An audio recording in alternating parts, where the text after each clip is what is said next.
Oh, I've gathered you all here together. But don't worry, they're recording it, so all the rest of the world who failed to find Salon D can benefit later. I'm Candace Green, and Diana asked me if I would chair the session, which I think means hand people notes when their time begins to slip past. But I wanted to start by shouting out kudos to Diana Marsh and to Ricky Ponsalon for taking on the revitalization of a wonderful organization, the Committee on the Preservation of the Anthropological Record, or COPAR, which Seidel, whom we'll hear from first, was one of the founders of, which produced a lot of wonderful material that brought attention to the need to preserve our notes, our record, and it was time for it to be updated to meet current needs, and so it's great that the two of them took that on. And with that, I'm going to hand it over to Diana to say a few opening remarks. So thanks again for being here. Before we begin with the talks, I just want to acknowledge Dakota and other originating peoples on whose land we're on today, and the resilience of those communities in the past and today, and whose records many of us steward and consult. And so we're going to start today with Seidel Silverman. And just for the guys in the back, we don't need slides. So Seidel, would you like to come up to the podium?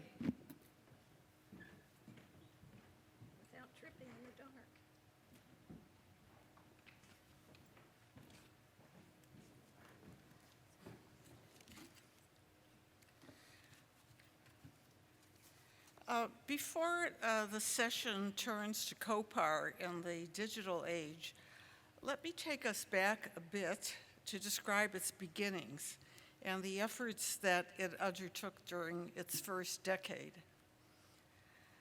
The entity that was to become COPAR began with a casual conversation that Nancy Parizo and I had in 1991. From Nancy's stance at the National Science Foundation at the time, and mine as president of the Wenner-Gren Foundation, we had both become alarmed by what we saw as a threatened loss of the unpublished historical records of anthropology, above all field notes. The reason seemed to lie in a widespread indifference to the value of such documents, as well as the practical problems involved in preserving them, and the low priority that researchers, institutions, and funders accorded to tasks defined as housekeeping. Our initial idea was for a workshop, but as we spoke to people, we found that the scale of the problem in all subdisciplines was even greater than we had imagined. The workshop idea soon turned into a week-long Wenner-Gren Symposium, which was held in early 1992 in Rancho Santa Fe, California, a place that later became famous as the site of a cult suicide, which we thought was appropriate for us. The group that we brought together included anthropologists of all subfields, who are the producers and users of records, representatives of organizations already involved in preservation, foremost among them the National Anthropological Archives, and program officers of funding agencies.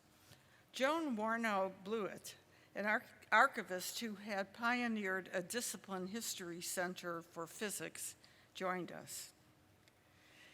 As the conversations at the conference developed, several principles emerged which guided all of our efforts going forward. That the records of anthropology on extant and past cultures are critical, irreplaceable parts of the historical record of the human experience. That anthropologists do not own the records they produce, but are properly their stewards, and are among the multiple parties that hold a stake in them.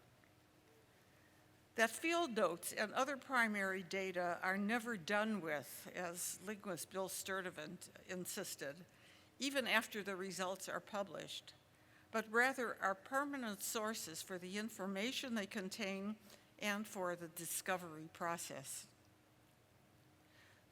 That, unlike the view common in other scientific professions, the records generated by lesser-known anthropologists are as vital and as essential to preserve as those of major figures in the field.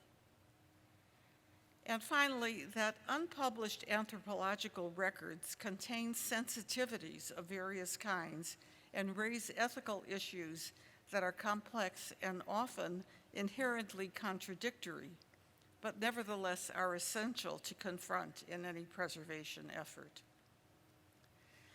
At the conclusion of the conference, the group adopted a resolution on preserving anthropological records, a statement of principle with recommendations as to first steps that could be taken. It was submitted to the various anthropological organizations, and 15 of them formally endorsed the resolution, most establishing their own committees on preservation. A book of papers by the conference participants was published and widely distributed by Winter-Gren. It had the effect that was our primary goal, that is to raise the consciousness of the profession about the importance of preservation. The next step was a mini-conference that was held a year later with the aim of defining specific courses of action and devising a structure for implementing them. This time, representatives of different subfield societies and a number of archivists and librarians were included. The model we began with was the disciplinary history center, as had been advanced by Joan Morneau Blewett. But it quickly became apparent that anthropology had neither the resources nor likely locales for a center. It was also clear that what we needed was not a repository for records, but a structure that would provide coordination, communication, and long-term commitment. Some sort of consortium would be involved, but what did that mean? Would it be a consortium of organizations or individuals? The first option was proposed at the initial conference.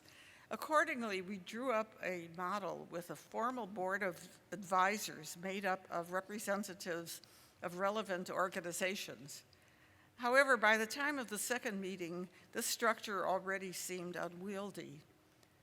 It devolved into what continued thereafter, a loose network of interested individuals led by an executive committee of 5 volunteers. The next question was, what should the entity be called? A coalition, a collaboration, a gang of 12? That question remained hanging at the end of the first day. When we returned for day 3, we were presented with a chart that had been devised the night before by Don Fowler and Robert Van Kemper. It announced a Council for the Preservation of Anthropological Records, or COPAR, roughly modeled after the Social Science Research Council. Their chart also took the list of functions that the group had laid out in its discussions, prioritized them, and restated them as goals and strategies. Further discussion turned that into a mission statement, which combined the several functions into 4 general objectives: awareness and education, records location and access, consulting and technical assistance, and advocacy for existing facilities. After some attention to housekeeping, planning follow-up activities, assigning tasks, and so on, we could declare that COPAR was now in business. After the first 2 conferences, during the 1990s, 8 workshops were held that took up particular aspects of the mission. 2 addressed the problem of educating anthropologists and providing assistance to them, which resulted in a series of informational bulletins geared to both individuals and organizations holding records. 16 bulletins were completed by the end of the 1990s, covering topics such as how to create records that will last, how to organize one's records, how to locate a repository, how to appoint a literary executor, and ethical guidelines. In addition to the workshop projects, the informational aspect of the mission was advanced as various members of the COPAR network gave presentations at Anthropological and Archival Association meetings and published papers on the Preservation Initiative. Another workshop examined the status and needs of the National Anthropological Archives and offered a series of recommendations to the Smithsonian, some of which were adopted. Still another one brought together Native American and non-tribal archivists and anthropologists to open up communication around the issues particular to tribal archives.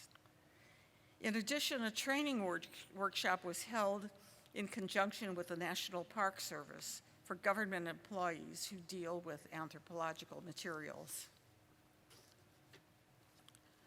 A series of 3 workshops during the 1990s dealt with the objective of locating and accessing extant records. The goal was to develop a database for locating and identifying anthropological records already in repositories, which would ultimately generate a guide to anthropological records. The parameters for such a database were defined, and it was envisioned that it could become a comprehensive guide to repository locations in North America with descriptive information at the collection level, cross-indexed by keywords for culture, time period, language, geographic location, and topic. Some pilot search engines were created, but the scale of the overall undertaking proved daunting. Whether because of our own limited computer experience or the state of the digital world at the time, no clear plan took shape for using that technology to tame the project's ambitious goals. Needless to say, fairly massive inputs of time and resources would also have been required. This important project remains for the next generation of COPARians to carry forward. In some ways, the task should be more feasible given all the information on collections that is available online. But accessing that information, deconstructing it, and assembling it in a form that will be useful to researchers will still be a major undertaking, one that may well require raising substantial funds to bring in the necessary technical expertise. We can get a sense of where we stood at the time on the cusp of the digital era from Van Kemper's article in the second edition of Preserving the Anthropological Record, entitled The Potentials and Problems of Computers. It was Kemper's contribution to the 1993 conference, where it was virtually the only reference to computer technology in our discussions prior to the workshops on the Guide to Anthropological Records. Kemper began by noting the diversity of opinions and passions concerning the role of computers in the preservation and dissemination of anthropological records, ranging from expectations that the computer will bring a magical solution to our problems real soon now, to a fair amount of skepticism, especially among the archivists. He then outlined 3 major areas in which computers were being used or readily could be used. First, for organizing collections more efficiently and cataloging them. Second, for building information systems, and what he had in mind was converting paper documents into electronic formats and creating the storage systems for the data. And third, for retrieving data and documents, namely through search engines. He acknowledged that efforts in each of these areas were preliminary, best described in terms of case studies. So the potentials of computers were recognized at the time, but they were being realized only to a limited extent in discrete, mainly small-scale projects. From Kemper's discussion, it is clear that he was thinking of anthropological records as paper documents and other materials of tangible form. He noted, but only in passing, what was the beginning of a virtual revolution in the nature of the records, namely that anthropologists were increasingly creating their original records on microcomputers rather than paper. Here his concerns were with the possible failures of hardware or software components, the unpredictable life of electronic storage media, and literary and likely obsolescence. His urgent recommendation was that information created in electronic media also be stored in alternative materials, above all on acid-free paper. That the matter of records on computers did not receive more of our attention was due to the fact that most of the extant records already in archives and those that we were urgently trying to save were still on paper. However, by the late 1990s, we knew that the future was rapidly bearing down on us. It was now the rare anthropologist, especially among the younger generation, who was not taking a laptop into the field, and original research was being conducted online, creating other electronic documents. We worried too about what would happen to the history of anthropology as the staples of research, letters, were replaced by email. I believe that by the time the new millennium arrived, many of us in COPAR felt a lack of clear direction for meeting the challenge, and the optimism and energy that had fueled us for a decade seemed to peter out. Others who were active in COPAR may remember this time differently, and certainly there are other reasons for the dormancy, but it is the very reason that I'm now hopeful for a revival of COPAR, the fact that the question of preservation in the digital era is at the very center of the new project. Obviously, we were not and are not the only discipline coping with the digital revolution, and we hoped, still do, that archivists and historians would be the experts who would come up with solutions.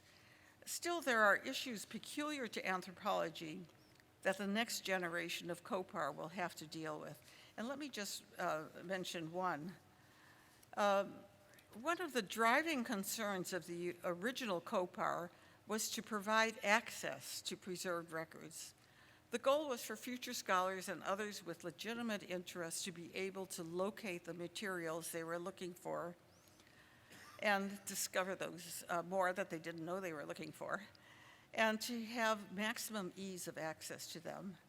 In my opinion, the digital era demands attention to the opposite problem, the need for control of access. Field notes. These are personal documents that may well include sensitive, even potentially damaging information, and they're personal documents of the researcher as well. The very ease with which digital documents can be accessed and the ease with which items can be extracted from their context means that far more attention will need to be given to controlling what can be made available and to whom. A much more complex matter than the standard archival practices of imposing blocks and time locks. I believe that procedures must be put into place to ensure appropriate access and use. Otherwise, anthropologists will be reluctant to archive anything that is not part of the published record, and the whole point of COPAR will be lost. I entrust to the group that is now preparing to revitalize COPAR for the digital age to deal effectively with such issues, and I have full confidence that they will be able to do so.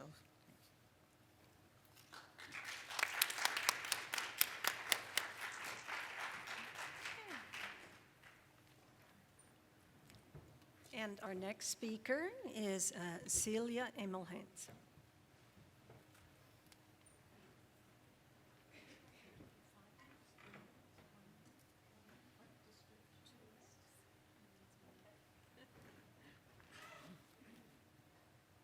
Okay. The green one's forward, the other one's back. Okay, my name is Celia Emil Hines, and I'm here to talk about questions to ask across the ethnographic life cycle. I am a librarian, so this is very practically oriented in terms of things that I tend to talk about with researchers. Now, I know that you probably have an implicit association of librarians, that we are surrounded by books, that we wear sensible shoes, that we know where very obscure materials are. And that's all true. But, and that role remains valuable. I have interviewed researchers, and that tends to be the thing they highlight. They say, my librarian knows how to find arcane resources. They know where they are all over the world. But I just want to note here that we're increasingly working in other areas, consulting across the research life cycle. And this is something I'm going to be talking about today. You probably have librarians on your campus who are acquainted with this, and if not, there are a number of resources online that deal in this area. So traditionally, I think that librarians get involved at the initial stage when you're asking your research questions and you're doing a literature review. But increasingly, we're helping to get involved as you organize materials, as you secure them, as you work with analysis software, and as you begin to think about archiving or maybe sharing your data in a limited way. As librarians, we like flowcharts, so I'll give you another. This is from Monash University Library, and here they're talking about, again, that attempt to get involved at all stages of the research life cycle. So you can see it goes beyond the literature search, and it involves citation, it involves managing your field records, it involves putting some of your materials in an open access repository or possibly a closed archive as well. Now you may be wondering why we're involved in this, and my answer would be that we really want to preserve knowledge, and we know knowledge is constructed out of a very messy process at home and in the field. We care for your long-term records, but we believe that we need to care for the source materials as well. We want you to find field notes from 1923. We want you to find your own files in 10 years. We want readers to find your articles. And we want your advisees to see the real context of your research as much as possible and to build on that. Just for context, I am the Anthropology and Qualitative Research Librarian at UC Berkeley. I studied under Cynthia Werner at Texas A&M in cultural anthropology. And I worked for 3 years in Kazakhstan doing research on university and national libraries there, talking with researchers, faculty, students, and librarians, and asking about their research needs, asking about what they were doing across the whole course of research. So I'm here with COPAR not to tell you what to do, but to present some questions that you can ask yourself or that you can seek consulting help on campus with. My first question is the most basic. It asks, where can you find research materials? And I'm sure that you know about libraries, archives, and museums. I'm sure that you already may work with teams or work with colleagues. I want to point to the fact that there are existing archival field notes in archives and also online, and the fact that there is qualitative data available to you as well. As an example, on the left are Ruth Benedict's field notes, and those are in anthropological fieldwork online. It's a proprietary database. I don't necessarily agree with that, but they've done a wonderful job in indexing and making materials available. And on the right is the digital archaeological record. And these are field notes from a day's work at Second Woods in New York. So again, you've got that very contextual information that backs up field research. The other thing we're increasingly seeing is qualitative data archives. These are often wrapped in with quantitative data archives. It can be challenging as we try to figure out how do we safeguard our data, what do we want to archive, but I think with digital materials, we have to face this question one way or another, whether we're working with a university archive or working with a nonprofit archive. This excerpt here is from Malawi Journals Project, which is available freely online. They have a great deal of data from interviews from diaries in Malawi on the topic of HIV/AIDS. And there are a number of different logos for other archives, both in the US and in Europe, especially in Europe. I think the US does not yet have a good ethnographic archive. I think we very much need one. And I've worked with a number of researchers who try these one-off projects, and it has not been successful. We've tried very hard, and we need something more systemic. So that's something I hope COPAR can get involved with.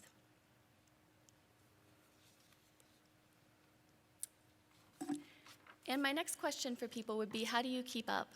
I know that there's a flood, there's an overload of information, not only your source materials, but the materials that are out there. And as librarians, we try to work with people to find ways to do that. So table of content alerts from your publishers are one way. Browsing is another app that I'm plugging here. I'm not paid to do that. But I found it very useful because you can curate the online journals that your library has access to, and then you get notifications whenever there are new issues. And I think that's important because, as one biological anthropology student told me, we're buried. We can't keep up with the important research. We read only the few top journals in our field or articles by authors we know. And that's obviously key, but we want to keep an eye on the broader field as well. My next question would be how you're organizing digital materials. And this is a huge topic. There is a panel called Organize This tomorrow at 4 p.m. I encourage you to look at it. They are covering it in much more detail. A few things I would highlight here is just the importance of having structure around your folders, around your files, especially when working with digital records. Keeping your raw and working files separate so that you keep that original set of field notes or interviews and then you work on a changing set. Putting in headers at the top of your files, putting readmes in your folders, and I have a number of other presentations online that deal with this in more detail, and budgeting for this. I think it's really important.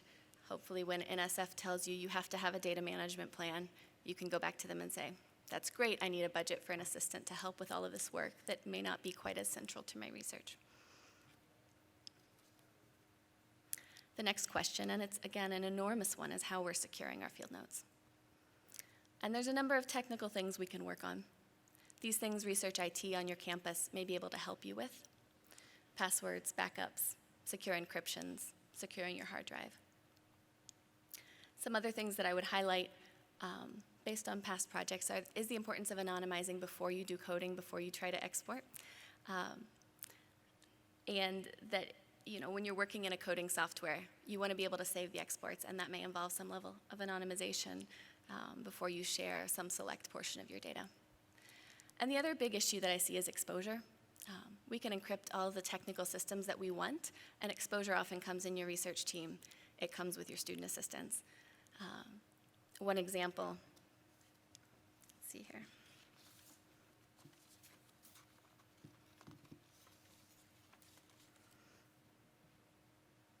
So with storing sensitive files, see what the highest level encryption is at your university.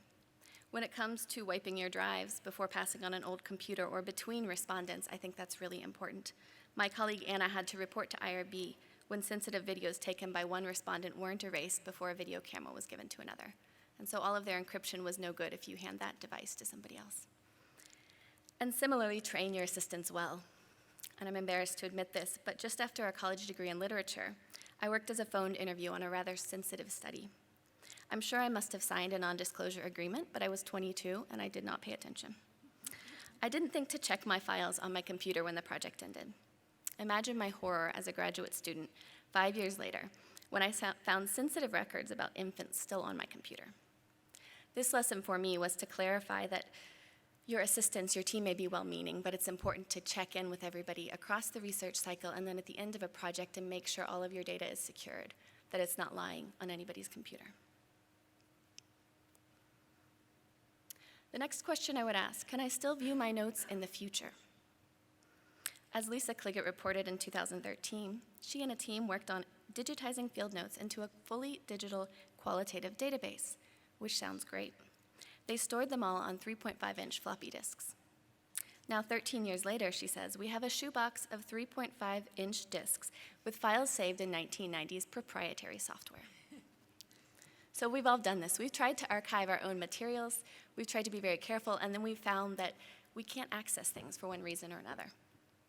For that reason, I emphasize open formats, saving directly in Excel or Word to open formats when possible, exporting materials out of a qualitative research system. So if you use NVivo or Atlas TI, Deduce, MaxQDA, you can see on the right here there's a PDF that has been exported, and it has all of my codes on the right.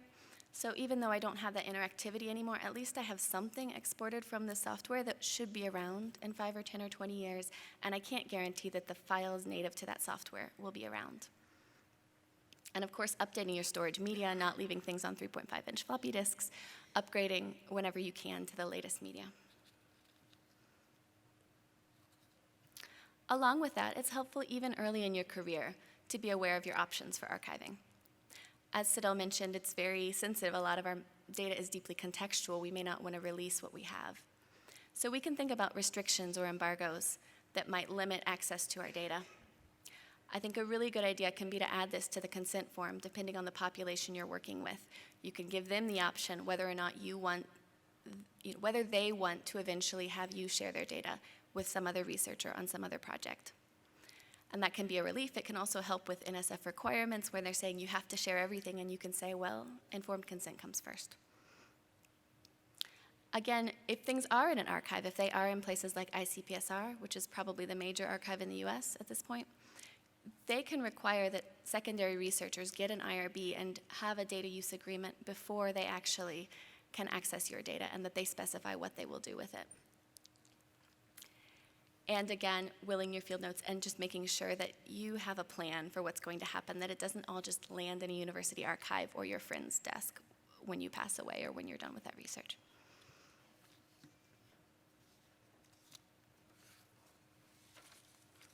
And the last question, on a slightly happier note, is how am I publicizing my research? Librarians are increasingly involved with this because we want to work with you to promote your research and see that it spreads as widely as possible. As one anthropology professor told me, one thing that comes up in promotion is how to document impact. One of the librarians helped me use PlumX to capture my internet citations and put my published work in the campus archive. So tools like PlumX, and I don't want to advertise any specific tool, but there are a number of alternative metrics tools available that we work with and that we help people to use, which might capture, WorldCat, library downloads, EBSCO host, other ways of measuring your research impact, and that's your social impact, often rather than your scholarly impact. And again, here on the left, you can see there are ways of tracking how your research is blogged or tweeted or picked up by news outlets, and I think that's really important. It doesn't replace citations, but it's another way of getting the word out about you and building your reputation, and librarians are increasingly involved with that. So where are we? As a scholar, you tend to focus here on the upper right on creation of research, on publication, on evaluation and peer review, and putting your work out there. And we tend to focus with you as librarians and archivists on the bottom right. So we focus on dissemination and access, preservation of your materials, both your published and unpublished materials, and helping work to get appropriately reused and cited at the right time. In short, questions that I encourage researchers to ask yourself: where can you find research materials? Are there selections of others' data that could be useful? How can you keep up? How can you organize and add context from the very beginning of a project so that it's not overwhelming at the end? How do you secure your notes and ensure you can actually see them in the future? How you can set things up to make archiving easier? And how you can appropriately share and promote your research along the way. We help with all of that. And there are other resources as well. I think with COPAR, we're working to create online guides, revising the advice that we give to work with the digital age. There are data offices on campus. They may be quite quantitative. And then your library as well. You probably know that you have an outreach librarian, but there are also other types of librarians who are specializing in these issues. So I encourage you to reach out, look at all of these resources, begin in baby steps implementing it in your research. And of course, you can contact me for more information. Thank you.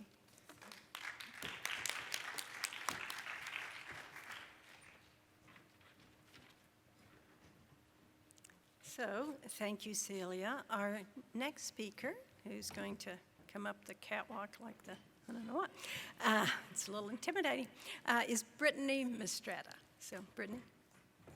I can give you 5, 3, 1, 3, 1.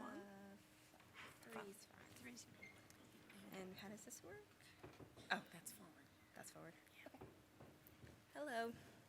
So today I'm going to be talking to you about excavating archives, how the reusing of archival data benefits a new generation in a technological age.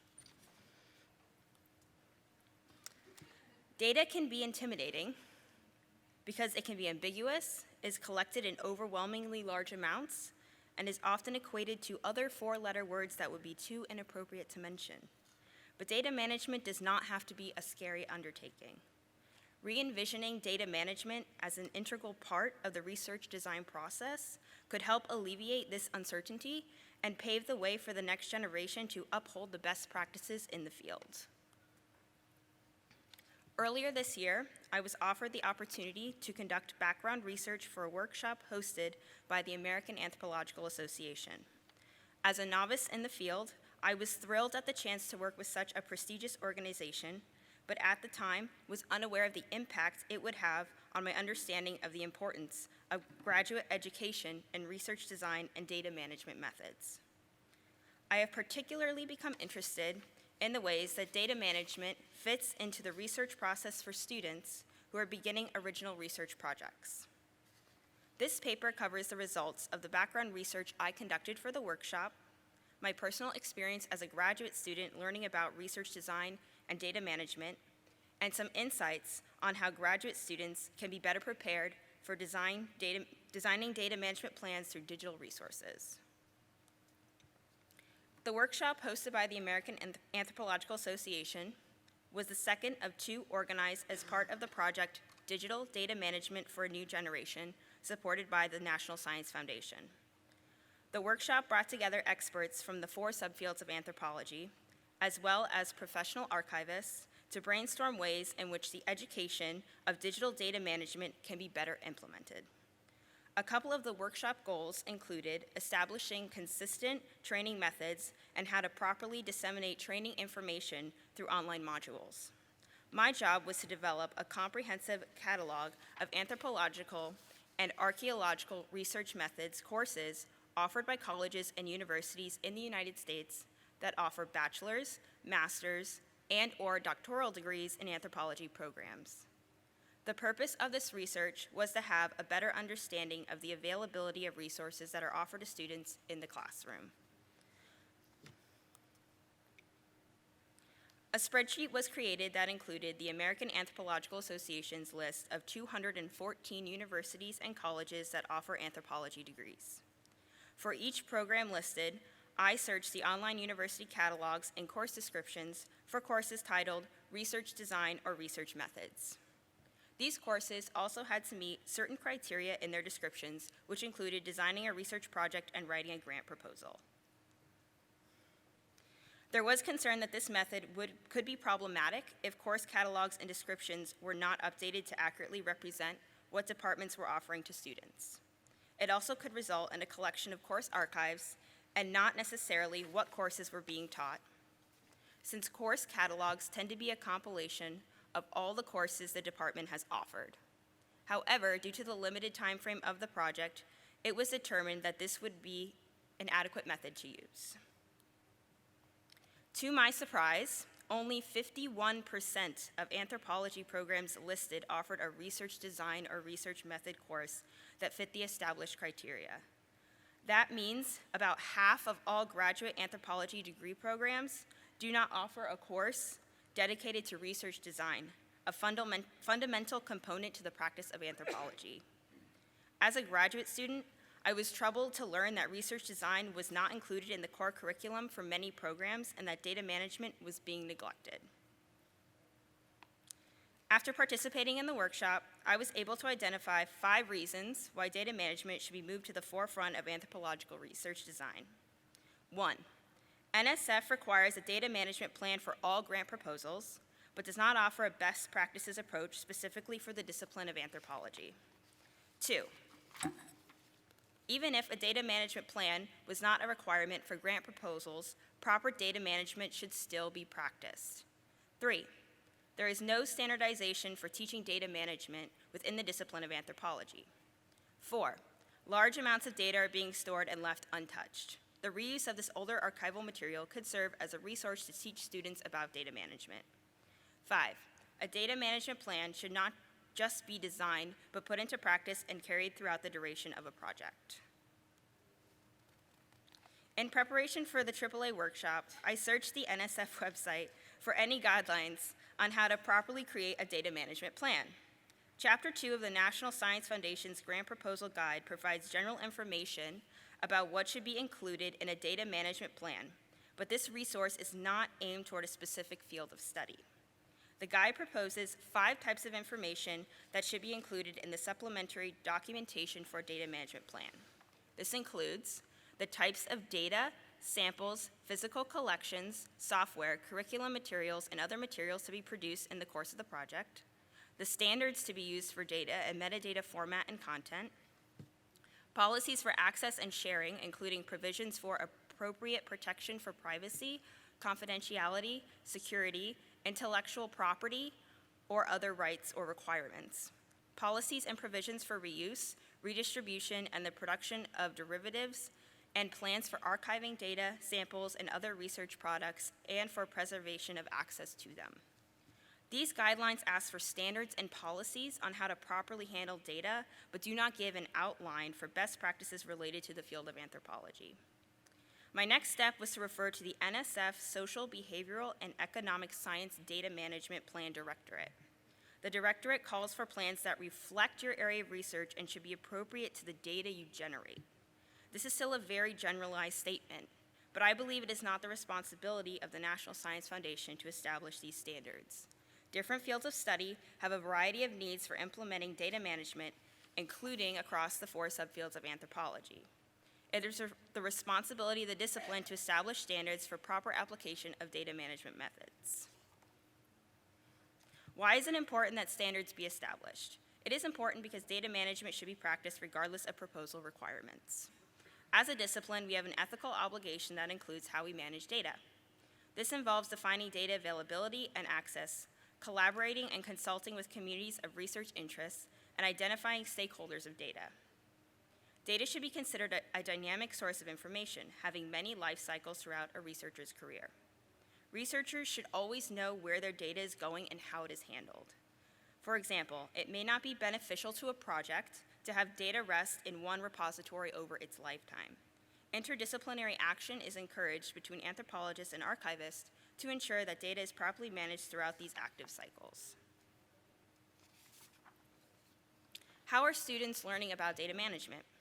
When searching for research design classes being taught at universities in the United States, I noticed that most departments had long lists of methods courses in their graduate catalogs.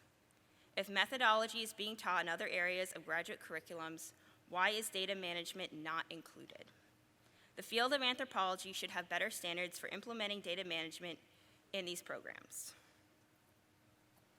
Another key point to note is that just because a research design course is being offered does not mean data management is being taught. I chose to enroll in a research design course this semester after recognizing its foundational role in the field. The objective of the course is to give students engaged in anthropological research an understanding of the importance of research design in the valid assessment of research findings and to produce a professional NSF grant proposal. I'm grateful that this class was offered and I've gained much from the experience, but there are 3 classes left for the fall semester and data management has not once been mentioned. So how can students learn more about data management? I propose that the reuse of archive material could offer opportunities for students to revive data sets as educational resources to be used in research design curriculum.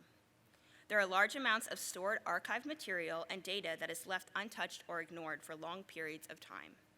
There are several benefits to this approach. Students can learn and apply data management practices as part of their research projects. New interpretations of older material may be introduced, and the discipline gains knowledge through the students' research.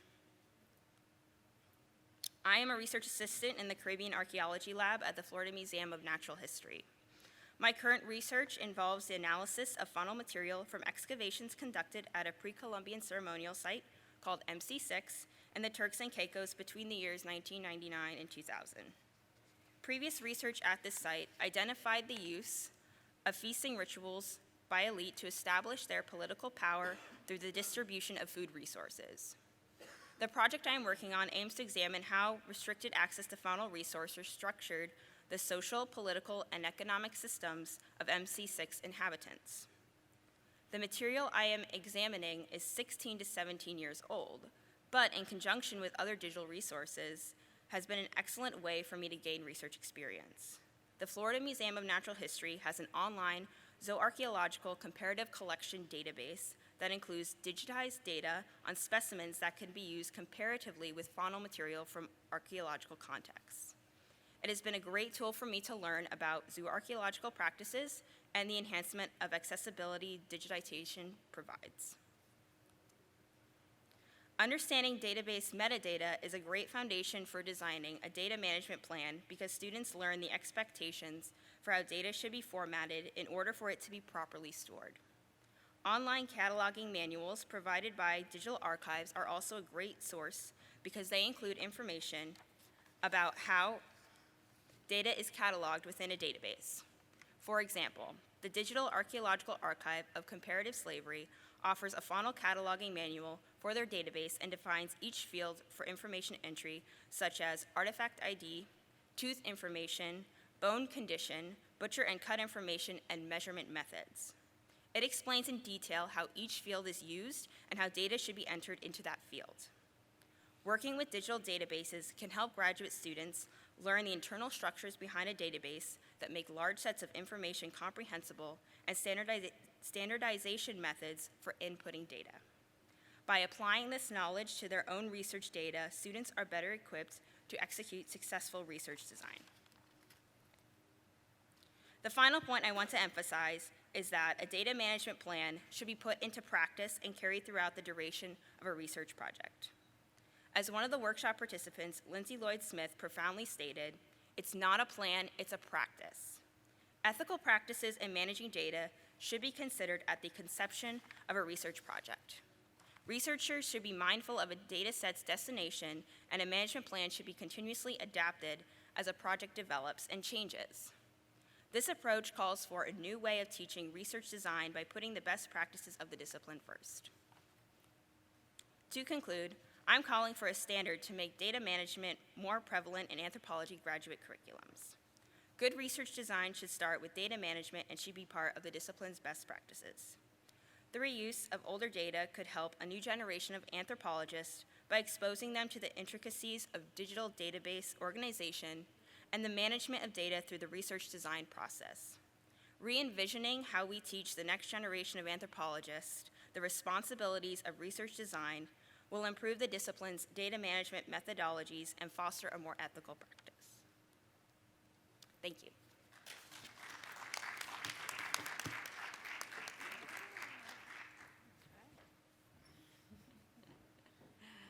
Thank you, Brittany. Diana has just passed me a note that we will have a duet next with Diana Marsh and Ricardo Punzalan performing together. Does that mean you get 30 minutes? Yeah. We're going to be even quicker. So just if you're really wedded to your program, we're sorry, because we're combining our two presentations and changing how we're doing this a little bit, but for the benefit of all of us, I hope. So just so you know, lay of the land, what you're in for, we're both going to present on our current research projects very briefly because they're both part of the way that we're thinking about the impacts of digitization, but also kind of advocacy for and documentation of what's actually happening out in the world with the documents that are getting digitized, which has a lot of relevance for thinking about the Council on the Preservation of Anthropological Records and where it's going.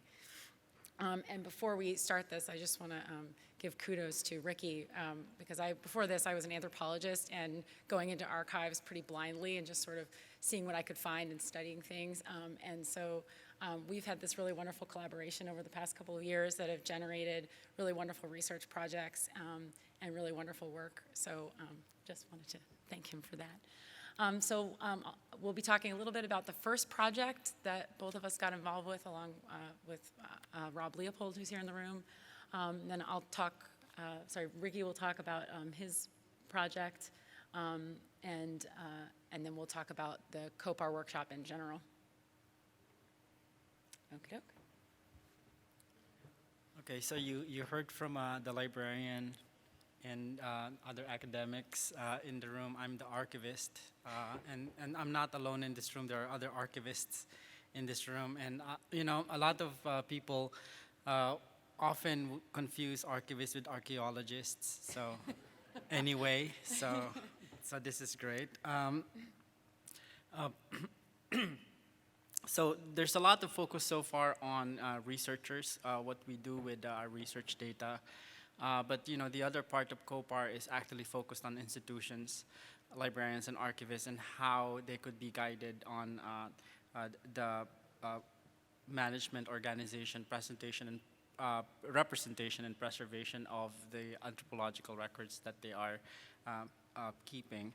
So one big area right now in the archival community is digitization, or the creation of digital surrogates for the many legacy and historical manuscripts or data that have been produced thus far. So in 2013, I was a newly hired, newly minted doctoral student and PhD and assistant professor. I was in outside Washington, D.C., and I said, what should I do next? I have this job, and I'm near the Smithsonian, so I decided to go to Robert Leopold's office. And then I said, Robert, we need to do something about digitization. We're digitizing millions of ethnographic materials, but we actually don't know what the uses are other than broad ideas around, and anecdotal evidence around the use. So it's perhaps a good idea to look into the impact that we're making as we digitize materials. And that's also, coming from the, practitioners, archivists saying that, after we release something online, there's a hope that people are using them and using them meaningfully. And also, you hear from Native American communities some of the objections that you hear around inappropriate use of ethnographic materials on certain digital projects, and there are many digital projects out there.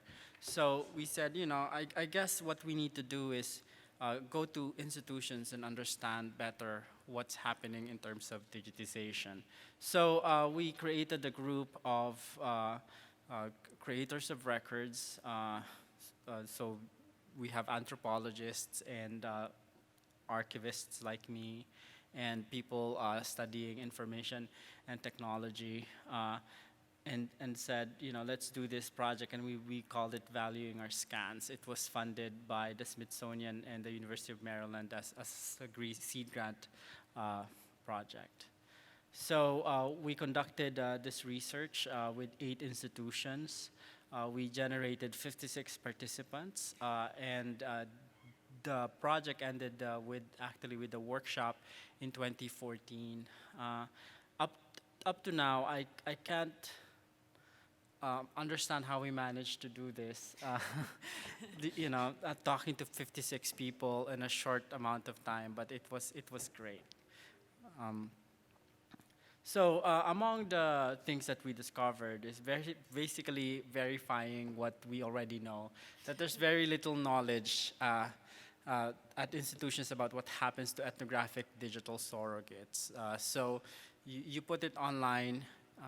The only thing that you get is basically a Google Analytics type of report saying that, this is the most downloaded item in your collection. This is how long people stared at this.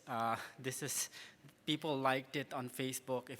So the question for us is, so what? So what if this picture is the most downloadable picture? Are people taking them home, using them for some purpose? Are people using them to relearn languages or learn about their own cultures? I'm not denying the fact that we have a lot of anecdotal evidence, but a systematic method for gathering all these and representing them is still missing.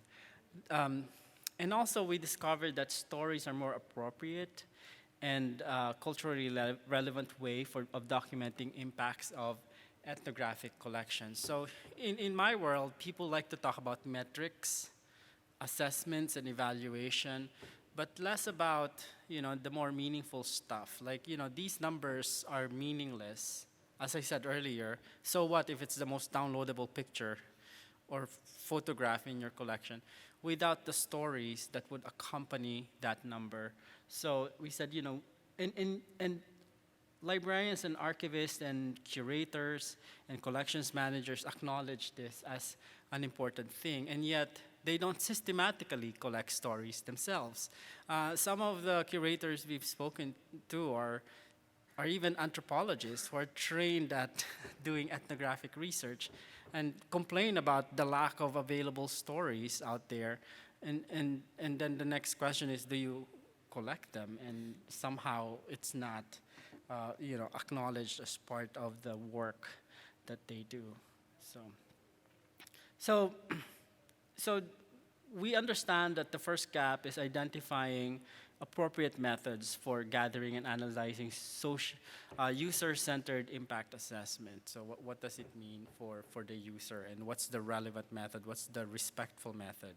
And what method do we use that we all agree with if digital metrics, Google Analytics aren't producing it for us? And second is understanding Native community perspectives on digitization and the impact of this particular process.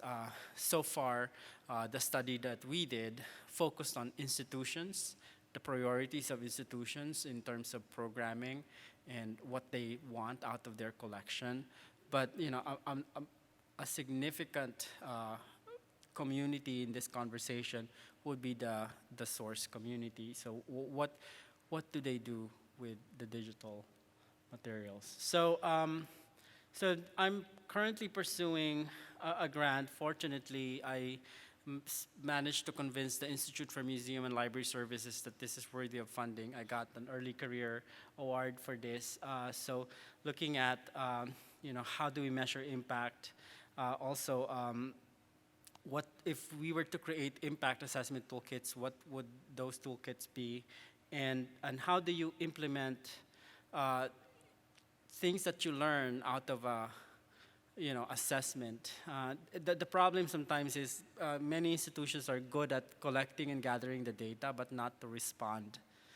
How do you shift programs?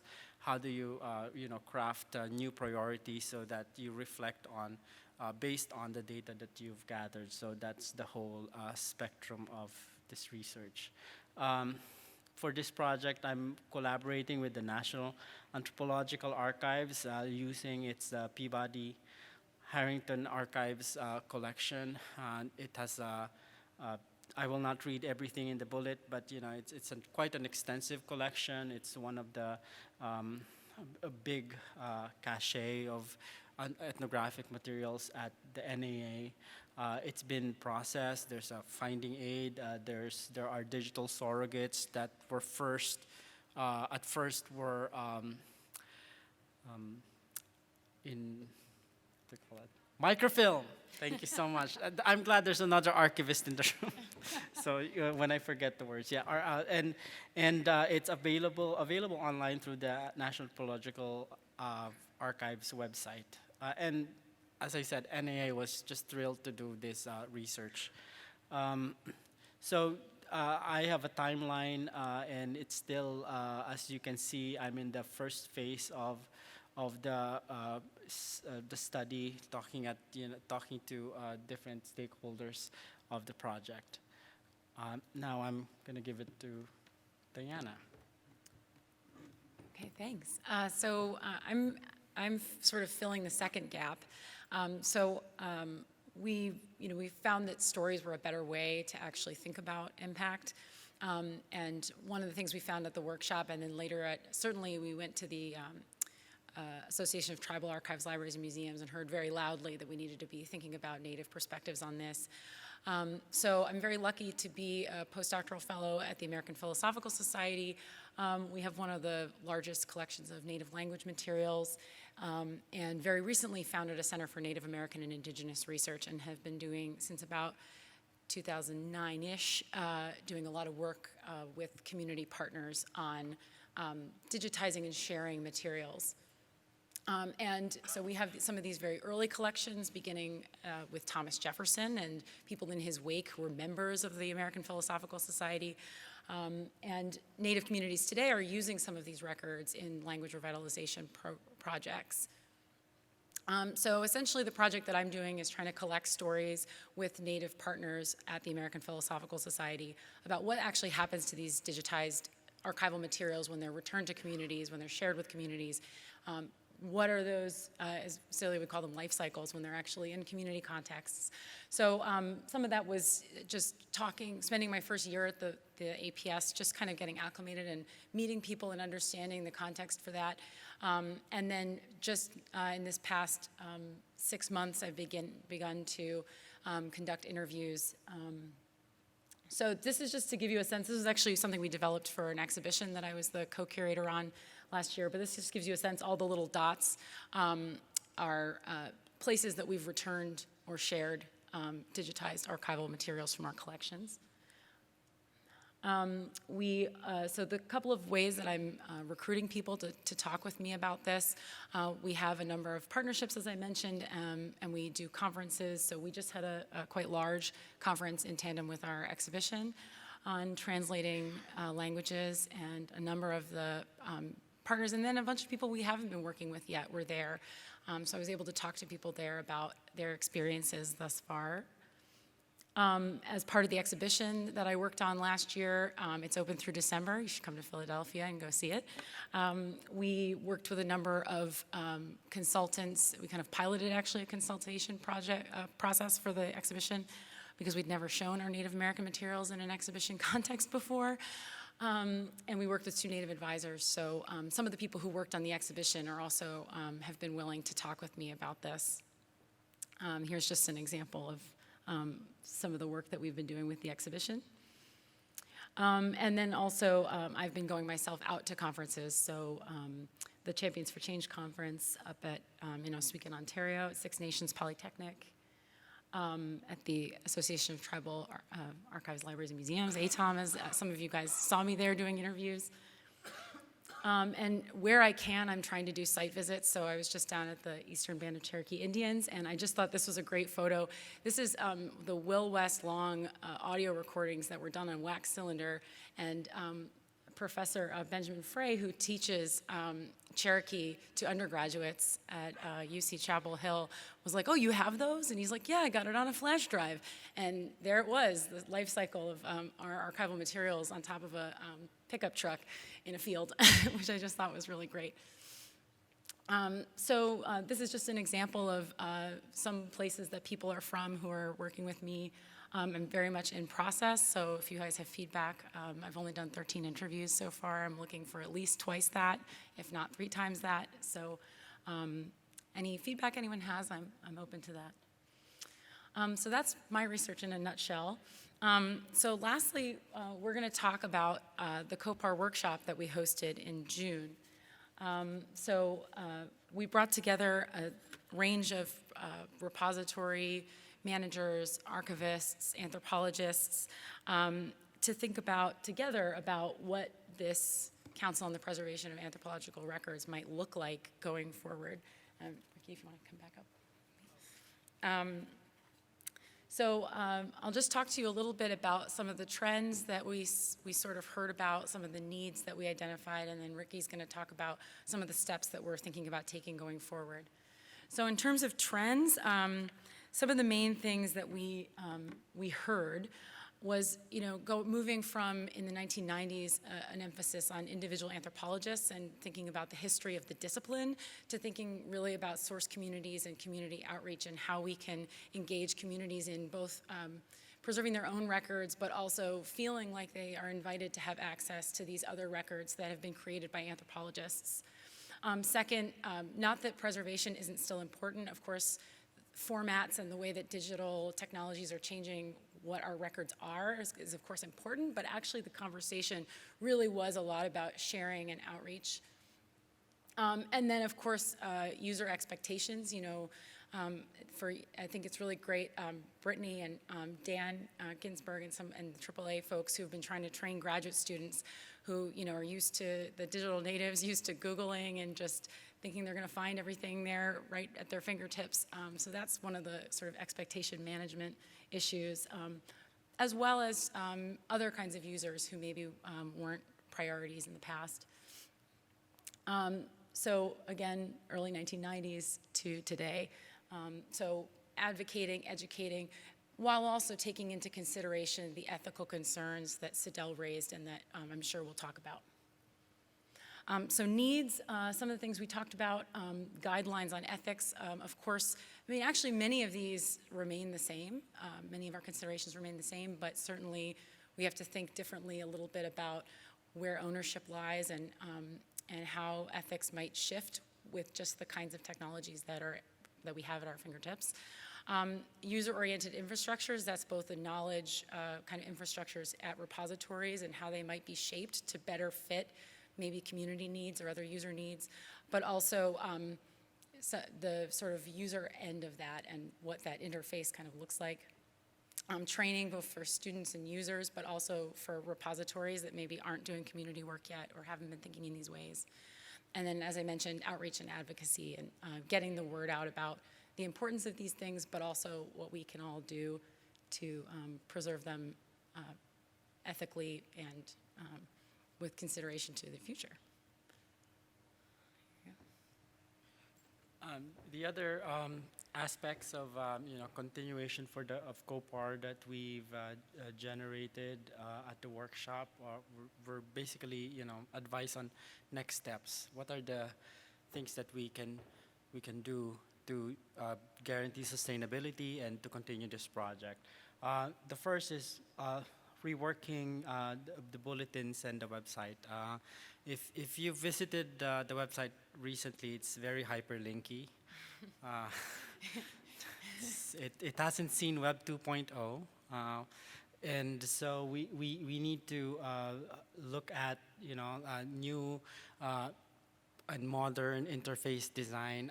It's weird to talk about new and modern when you're talking about something digital. The thing is, there are many advances now on interface design that could make the COPAR website looking like it's at least somebody's it's like a garden when it's springtime, and then you have to show that it's springtime and it's still in the winter time, so we need to make sure that it demonstrates that. And the bulletins right now, we've seen. I'm sorry. I mean, I really respect the organizers of COPAR. Also, reworking in the bulletins. In this presentation alone, I've heard several ideas for bulletins and ideas for updating them. I know that our colleague at University of Texas Austin, Professor Pat Galloway, is actually involving her students to look into the possibility of working on some of the bulletins. Grants. We need more financial sustainability to support this project. Right now, it's based on the volunteer work of very dedicated people. We did receive a Wenner-Gren Foundation grant to organize the workshop and facilitate the workshop. But moving forward, we need more support for this. Affiliation and status and structure. So far, COPAR is an entity of basically volunteers who are willing to work together. But it does not necessarily have an official institutional home. The old records of COPAR, I think, are with the NAA, right? So the NAA is, as an institution, is the steward of COPAR records, but it's not the institution that's sponsoring it in the sense that in structure. So we need to think about a better way to do this. And I'm not necessarily advocating, or we are not necessarily advocating to make COPAR institutional. But talking about, how the structure would work so that the organization is more sustainable in terms of, who's leading it, who's doing what, and all that. And the next is, advocacy venues. Where do we go to advocate for the causes that we have? Back in the day, we used to assume that if you build it, they will come, type of attitude. So, we can't just assume that if we have something that's online and available online and people will come and use them. We need to advocate for the causes that we care about, and where are those places. Thank you. Thank you all so much. So now I'd like to invite up our first discussant, Maureen Matthews, up the very illustrious ramp.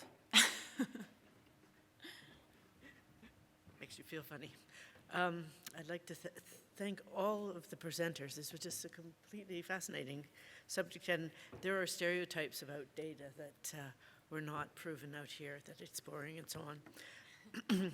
I really liked the last speaker, but one, or the idea that there are many categories of people represented here through their interest in the data.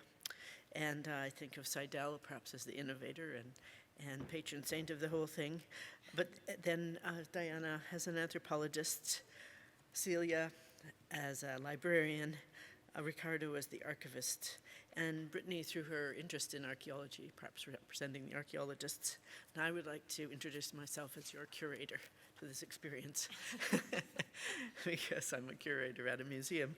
And curatorship has sort of taken on this expanded role much beyond what I actually do. I'm also the poster child for many of these projects because I have benefited personally through the APS library, and I should just explain perhaps why this is so important to me. As an anthropologist, I wondered what to do with years of recordings of people who speak beautiful Anishinaabe, and I'm a Canadian, but I chose the American Philosophical Society as the site for my anthropology recordings, my Ojibwe recordings, in part because of the juxtaposition of my work with the work of Irving Hallowell. I had recorded people speaking in Ojibwe, remembering Hallowell coming to do field work.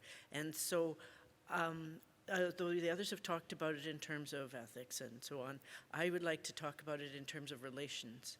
And the APS presented a relational possibility for me that I think should be taken into account when people are talking about data.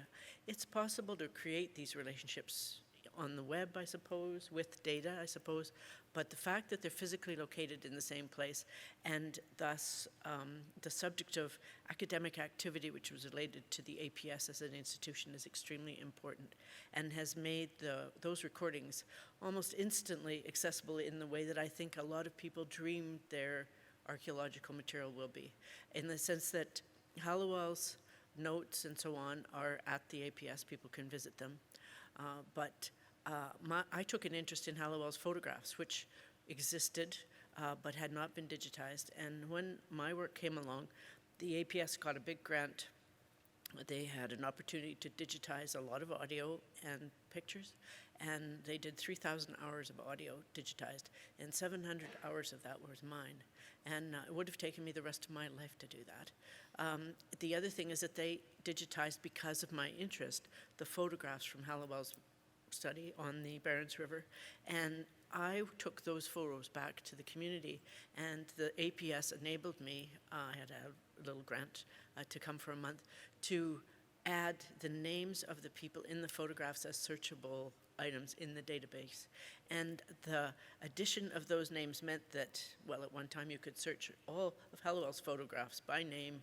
You put in Hallowell and got all 900 of them.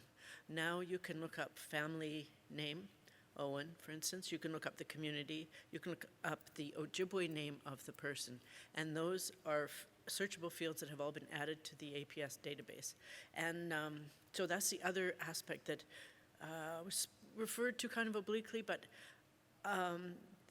some databases are accessible to learning, and the databases which will prove most useful to us in the future, I believe, are the databases that allow for this learning and this integration of community knowledge, which facilitates the kind of Indigenous responsiveness that you're talking about. So I don't necessarily want to respond in detail to the papers. I think they were really helpful and self-explanatory, but there were a couple of main ideas, and one is this sort of ethical obligation to the people that you've studied. I think that everybody talked about that in a kind of a way. And I think that it's something which can only be resolved by engagement with communities. And I think that that's an approach that needs to be considered by everybody.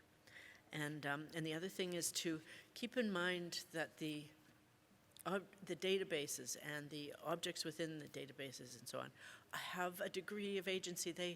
They find their time, and they will find a way to become relevant again, especially if they are made available to people to whom they are meaningful.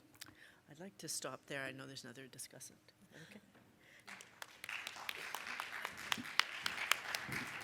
And lastly, Rob Leopold.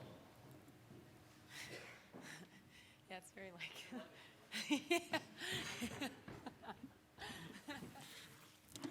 Hi, everybody. I'm locked. I'm Robert Leopold. I'm a cultural anthropologist and a recovering archivist. I actually thought I was signing up to be an anarchist, but that didn't work. I have a great deal of respect for all of these presentations, for all of the themes that were discussed here today. I worked in the National Anthropological Archives for about 14 years, and I directed it for about 6. Most of those collections were created without a data management plan any more elaborate than paper clips. So the work that everybody on this panel has been doing is fabulous. All of these papers demonstrate the value of archivists and anthropologists working hand in hand, but as Brittany notes, this means working together at the start rather than at the end of these projects. Brittany calls for re-envisioning data management as an integral part of the research design process and for making data management more prevalent in anthropological graduate curriculums. How many of you have taken a research design class or a data management class? Excellent. I'm also heartened by the tremendous amount of attention that the American Anthropological Association has been devoting to this issue over the past few years with the good graces of funding from the National Science Foundation. If you haven't already done so, please take a look on the AAA website for digital data management for a new generation, which Brittany contributed to. But because I'm a little bit of a contrarian, I think a few caveats are in order. In my view, data management may make data interpretable, systematic, codified, portable, durable, retrievable, perpetual, and shareable, as the AAA Cultural Anthropology module suggests. But data management does not necessarily make fieldwork data coherent, unambiguous, or intelligible. I'm reminded of a conversation I once had with Robert Welsh. Is Robert in the room? I saw him yesterday. Robert is an anthropologist who, spends his career working in Papua New Guinea and Indonesia. Early in Robert's career, he published an article in which he analyzed a very large data set that he had collected in the field, and he thoughtfully chose to make that data set available online.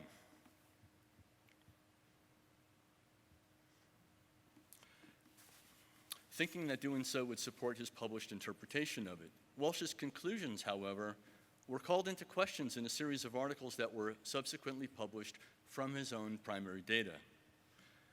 For example, I asked Robert whether he could have placed his data online with some sort of introductory remarks about how he had collected that data and how that data could be used.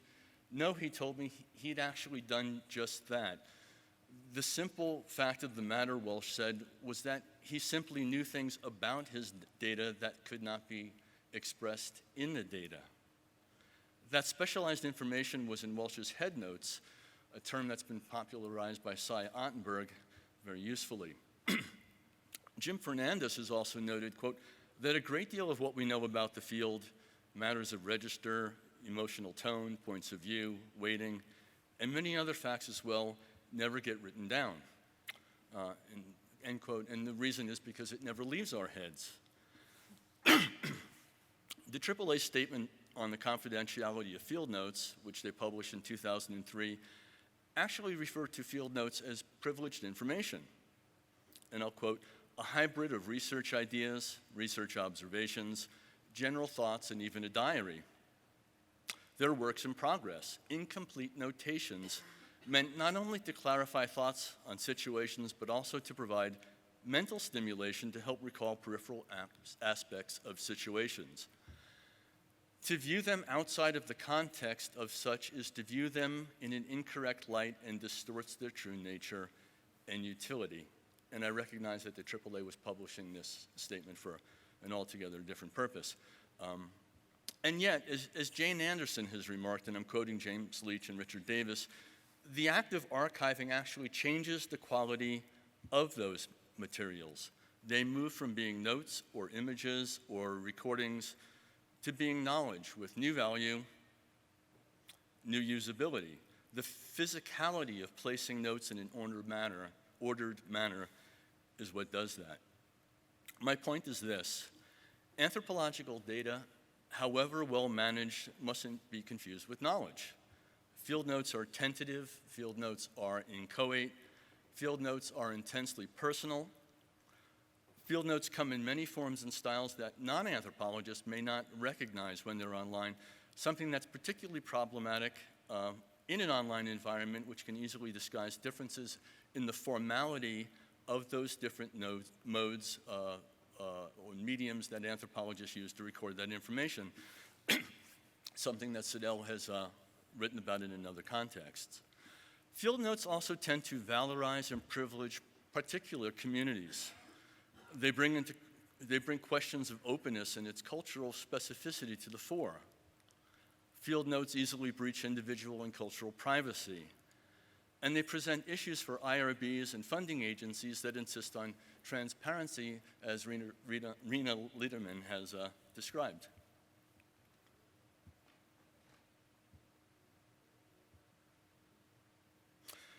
And this, in short, is why Siddell is so right on when she says that the digital era demands attention to the need for control of access. As Siddell recognizes, there are dangers in putting anthropological data online, even well-managed data.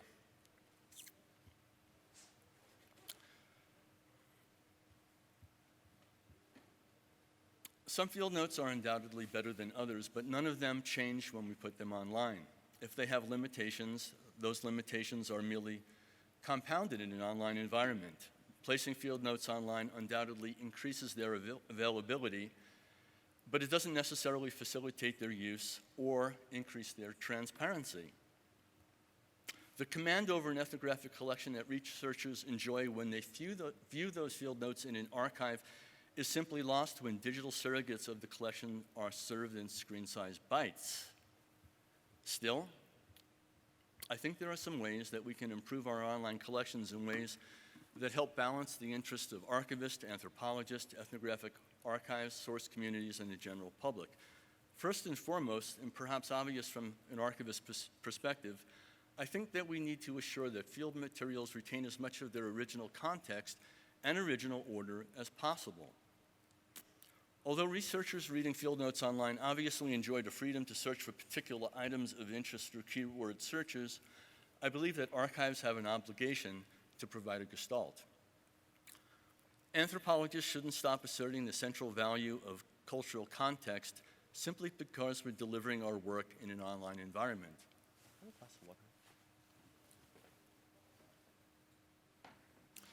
Second, I think we need to recognize that when institutions such as ours place ethnographic materials online, they also unwittingly contribute to their perceived authority and valorization. Yet all of our field notes have limitations. As an archivist, I'm painfully aware of the degree to which particular opportunities for acquiring particular research collections will ultimately privilege and reify the perspectives of particular anthropologists.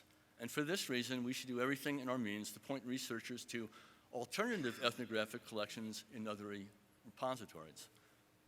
And I'm pleased that Maureen was able to join her notes with Hollowell's notes because they do, obviously, will provide that different perspective. The role of the archivist and librarian is all the more important in an online environment. Ethnography will never be a self-service industry. Third, I think we need to find better ways to incorporate Indigenous comments and reflections into our online public access catalogs, our databases, and the field note collections that we place online. Access is in balance. Fourth, as Celia and Brittany point out, we need to begin talking with anthropologists about their field note collections long before they're ready to donate those field notes to us. This is all the more important when we recognize that most of the ethnographic materials that archives and special collections will acquire, thank you. Sorry, all the cups were dirty. I would have taken a dirty one. Thanks. This is all the more important when we recognize that most of the ethnographic materials that archives and special collections will acquire in years to come will be born digital materials with their own unique issues of transparency. Talking with prospective collection donors early in their careers will allow us to determine how issues of privacy and confidentiality were negotiated with source communities, if at all, and to evaluate the probable or possible effects that online delivery of their research may have on them. Fifth, as anthropologists, we should know better than anybody that notions of individual privacy and cultural privacy are socially constructed and ever-changing. This has important consequences for the access restrictions and confidentiality agreements that archivists draft with collection donors, as well as for the agreements that individuals and institutions make with commercial online providers. Placing ethnographic collections online opens a Pandora's box of issues that are bound to change over time, perhaps even during our own lifetimes.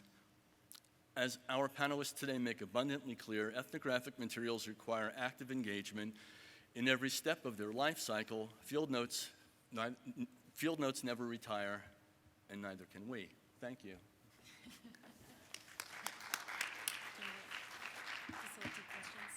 Sure. And now we will all take questions from you. Those provocative words. Those provocative, contrarian words. Anybody? Do you guys want to come up?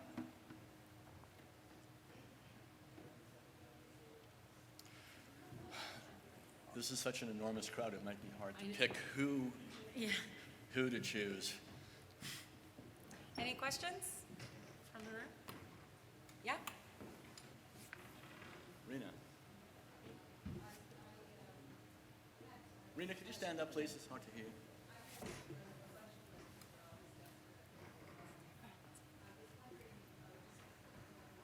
Can't hear you.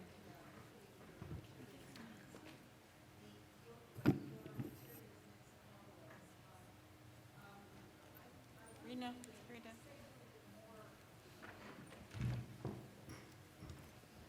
I can hear you. Question Yeah, is, is this on?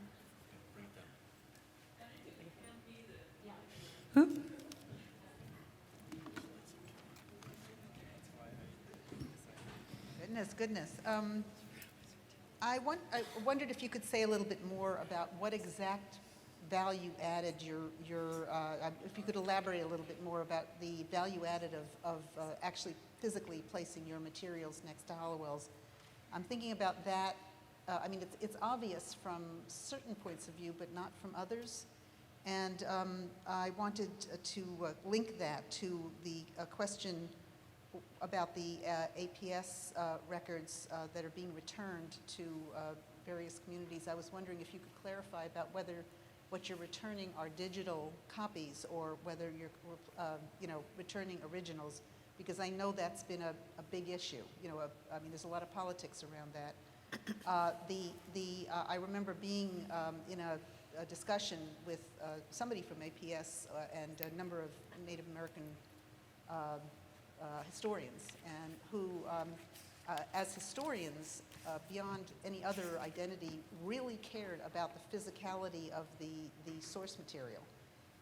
And way beyond any response that, oh, well, we're going to be making copies of the front and backs of everything and so on, but the physicality was informative in ways that, the digital copies aren't. So I was wondering, again, both of these items, what exactly, can you elaborate a little bit about the extra value of putting your materials next to, Okay, Hallowell's? yeah. One of the problems is it's very hard to draw general observations from a specific instance. In the specific instance of Hallowell, in the first place, when we went to the communities that Hallowell had visited, people showed us photographs Hallowell had left with them when he was doing field work. When Jennifer Brown and I went together to the community, Hallowell had a nickname in the community, Medewagama. When we turned up, 65 years later, they called us the Medewagama-Wakwewak, which is the Hallowell women. And so we coasted into that community research situation on the goodwill left behind by Hallowell, who was remembered fondly for dancing. And but he also sent things back. Another couple that we visited had a drum, and they ran back to the house and pulled out the flag that Hallowell had sent them. They'd asked for a flag, and he sent them this wonderful thing with a green eagle on it. And they still had it 65 years later, and they associated with him. So when the people began to talk about Hallowell, it seemed obvious that the collection should go together. The other thing is that, quite frankly, the APS is an extremely well-held library, and they have an intention of engaging with Native Americans. Lots of libraries and lots of archives have an intention of engaging with Native Americans, and they don't. If I had donated those same tapes to the local archive, I'm sorry, but they would still be in a box. And so the project of digitizing all that language material was just too good to leave. And I'm so grateful. I am incredibly grateful. And it's meant that I've been able to go from there, from having the audio placed at APS, to now having the audio available digitally anywhere. You can access it on the web. And I've been able to move from that to the next project, which is making sure it is accessible in the future by making sure there are transcripts and translations. So I've been working with a linguist for the last 20 years, but we're carrying on. He just got one of those Phillips grants from the APS to finish the transcripts of one particular guy, and it's about 1,200 pages of word-for-word Ojibwe English transcripts. And from that point of view, we are assuring the continued utility of the archive, and its proximity with the Hallowell material is, again, it became possible at the APS. So you asked about the originals. I recorded a lot of the audio that I'm talking about in the context of my being a journalist, and journalists have different ideas about how things work, but I treated the on the mic, off the mic, on the record, off the record very seriously. And so the audio that I have recorded is not like anthropological data in a sense. It was all on the record. People encouraged me to turn my mic on when I turned up at the community because they said, oh, I've thought of something, you've got to tell you this. And the intentionality of the people who gave it to me is in the audio I have, not the side conversations, not the things that happened when the tape was off. So my example may be unique in that way too. I should just respond Yeah. to the.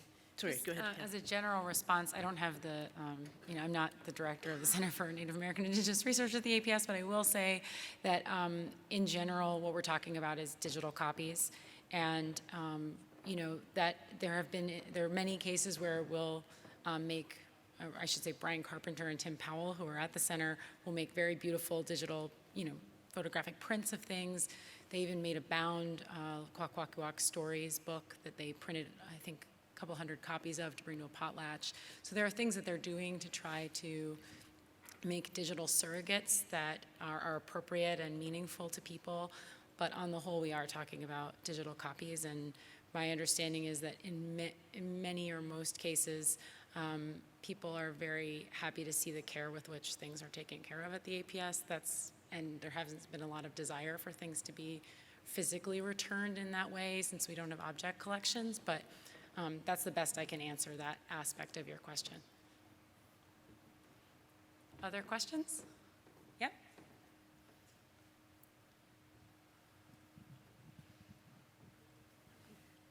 Hi, thank you for a great, can you hear me? Yeah. Thank you for a great panel. I have two questions, which are based, of course, on what you said, but also based on my own work. I'm an anthropologist who spent the past 7 or 8 years studying how scholars in the humanities and social sciences use digital technologies. So that's what these two questions come from. So one is we heard some really useful suggestions for educating students. My first question is, however, what would be, and the question is to all of you, what would be your suggested approach to educating senior scholars for the use of digital technologies? How would you approach that? So that's the first question. And the second question is, Ricardo said there was that approach, if you build it, they will come. And I think that we also have, if you digitize it, they will use it. However, what we often see is a lot of money and effort being invested and still collections staying unused. Now, my question is, have you been thinking, is that something that you would be thinking along those lines of combining corpora and tools so that people do not just come to look at materials, but have microservices, tools, and so on that can be used for analytical purposes? Thank you.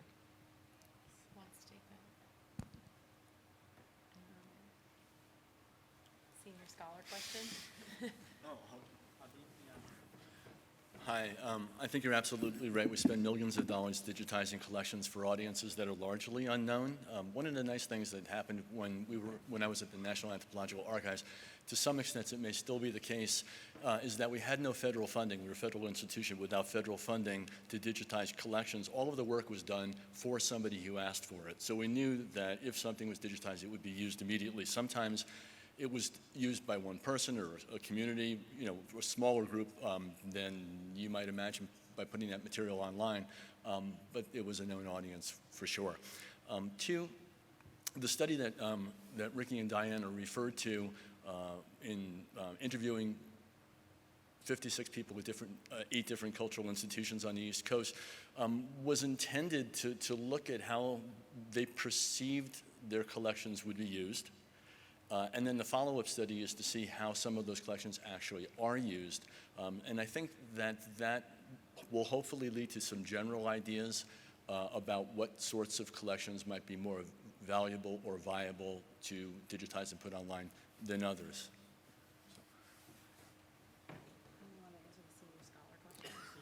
What was the senior scholar question? How would you teach senior scholars? Anyone have any answers to educating senior scholars about? I feel like Celia, your paper was most in line with that. So, not to put you on the spot, but I'm putting you on the spot. So I can try to speak to that, and I haven't found a great answer to that. I think it is easier to work with younger scholars. With senior scholars, my approach has often been to try and work with their students, because their students are often the ones working with their data in some respect. The head notes have to come from the senior scholar, but a lot of the infrastructure and preparation for archiving can be done with some of their assistants.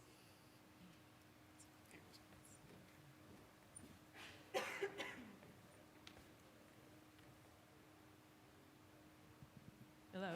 Well, I'll just speak as loudly as I can. Oh, there we go. My name is Nancy Lutkehouse. I'm an anthropologist who has worked in Papua New Guinea. And we have an organization called ASAO, the Association of Social Anthropology in Oceania. Many of us are aging anthropologists who are very much concerned about what's going to happen with our materials. And one thought that I have is that it might be possible to actually, for instance, at our annual meeting, there is a group who meets together to talk about what are we going to do with our materials. We happen to have the Donald Tuzin archives down at UC San Diego, so there is a place where many of us can think about putting our materials. But it would be great if there would be some workshop where someone would come to these smaller regional professional meetings and let those of us who are interested in thinking about what's the next thing to do with our materials to actually have some hands-on opportunities to learn some of these things. And if Wenner Gren, was able to fund people to go to these things, something like that, or COPAR began to think about ways in which this could be done, but I think that might be one way to start. A suggestion. And I also know that the AAA has created modules for the different areas of anthropology on data management, but I agree that has to be coupled with workshops and hands-on training and all that. But I also want to respond to the earlier question about digital projects. I agree. We can't just digitize things and then keep them, or make them available solely on a database type of a platform, but we need more digital projects that will engage these digitized materials to encourage use. My favorite is the Lakota Winter Counts by the National Anthropological Archive. There are materials for teachers to use and all that. My desire is to have more of those kinds of projects that people could use those digital materials. And part of the Valuing Our Scans project is actually to go back to communities and look at meaningful uses so that we can respond by creating specific targets, projects that will target specific needs by communities on those digital materials. So yeah, that's a very good and relevant question. Thank you. Is there still time for another question? No one's kicking us out yet, so. Okay. I have a question, comment, I'll try to articulate. It's not fully formed, but I like what Maureen said about, records will find their time. Because as an archivist, it's true, there's a lot of material that isn't used for a long time, but suddenly someone comes along, and I brought to mind a time that, we pulled some negatives for IRA. And to I look at them and they're these glass negatives of textiles. I have no idea what they are. They're boring. And, but Ira's, do you know what this is?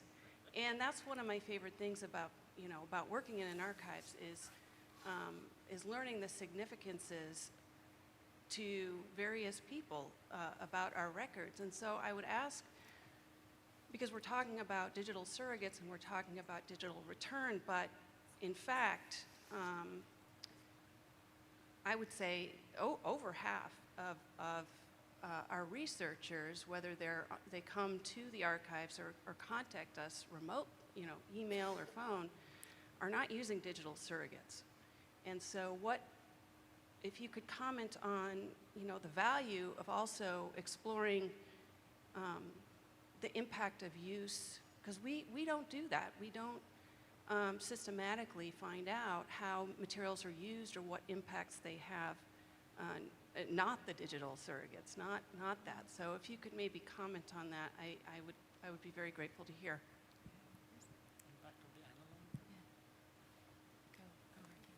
So you're asking about the impact of the analog, Gina?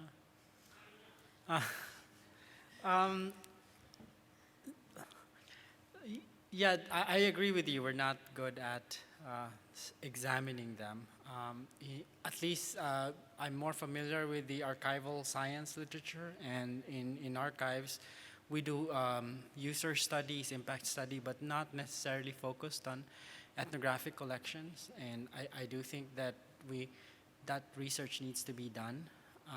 I know you have a postdoc at NAA, and somebody will do that, hopefully alongside with the digital. But I do think that, I don't know, that could be another dissertation by someone, but I agree that that needs to be done. I know that there's been a lot of people here who's taken a stab at, writing about field notes and the reuses of field notes and all. I know that Rob has written on it. So there are, a lot of, pieces that are really thoughtful. But I think, the other end is like looking at actual users, in your case, the analog materials. But one thing from my own research, what I've discovered is that, people who are in cultural heritage repositories that are in charge of these collections are users of these materials themselves. And there's a heavy correlation between internal institutional use with value to researchers. So meaning researchers realize the value of your own collection if you yourself, as the person in charge of the collection, is using it and showing the value and communicating that value to, so there's that problem as well of not doing enough with the analog materials we have in terms of usage within the institution. Can I just say, the other way that archives become important is if they have some real relevance for a community. And so with respect to the Hallowell collection, the audio that's there, the pictures that are there, my pictures and Hallowell's, have all been recruited in the last 5 years to support the World Heritage Site bid for the people of that area. And they have proven extremely useful to the community insofar as they establish the community as a source of knowledge about Anishinaabe world in an international research context where their academic interest is actually part of the pitch that they are making to reify the idea that they should have a cultural landscape of their own to control. And so it's not just the respect that the archivist pays to the material, but once the community starts to really emphasize the utility of the archive, it also supports, I think, the archive and the archivists. I think Ricky's too modest to say this, but one of the really interesting things about his IMLS study of the J.P. Harrington collections is the time depth of those collections, both in analog form and then in microfilm form, and now online in digital form, right? The collections came to the Smithsonian, I think, in the late, right after Harrington died, I guess, mid-60s. They were processed in the early 70s. They were put on microfilm in the 80s, and now about a million pages of them are now online. So it'll be really interesting to actually look at those different time frames and see how the mediums have affected their use as well.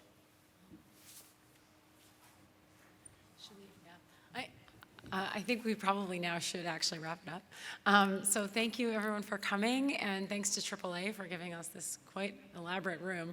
And thank you to everyone here. And if anyone wants to join us for dinner, come let me know, and we'll be meeting later tonight. Thanks a lot.